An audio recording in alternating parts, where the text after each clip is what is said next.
Hello everyone, आज आपण effects of electric current या चॅप्टरचा स्वाध्याय बघणार आहोत.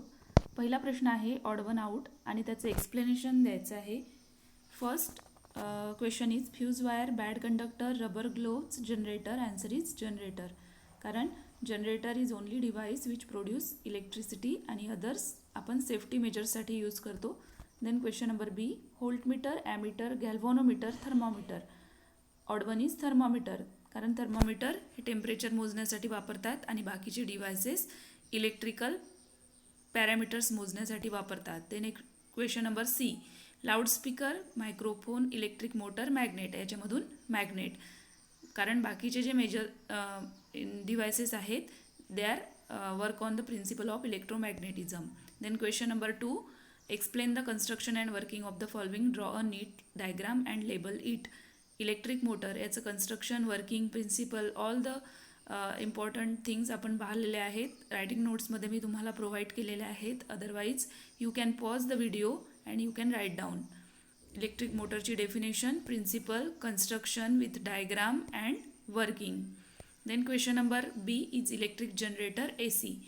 याच्यामध्ये आपल्याला ACचं लिहायचं आहे. ACचं मी तुम्हाला नोट्स प्रोव्हाइड केल्या होत्या. इलेक्ट्रिक जनरेटरची डेफिनेशन, त्याचं principle, construction with diagram and working. You can write down from here, otherwise आपण रायटिंग नोट्समध्ये लिहिलेलं आहे. Then question number 3, electromagnetic induction means.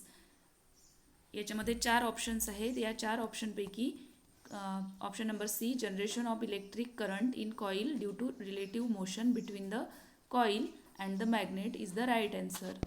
Then difference between AC generator and DC generator. 5 points दिलेले आहेत.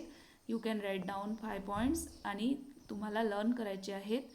4 points आपल्याला नेहमी परीक्षेमध्ये लिहायचे असतात. 2 मार्क्ससाठी प्रश्न येतो. Then question number 5, which device is use to produce electricity. We know that generator DC. आता इलेक्ट्रिक जनरेटर DCचं construction with diagram and working हे लिहून घ्यायचं आहे किंवा मग पुस्तकातून लिहायचं आहे. यानंतरचे क्वेश्चन्स आपण नेक्स्ट व्हिडिओमध्ये बघणार आहोत.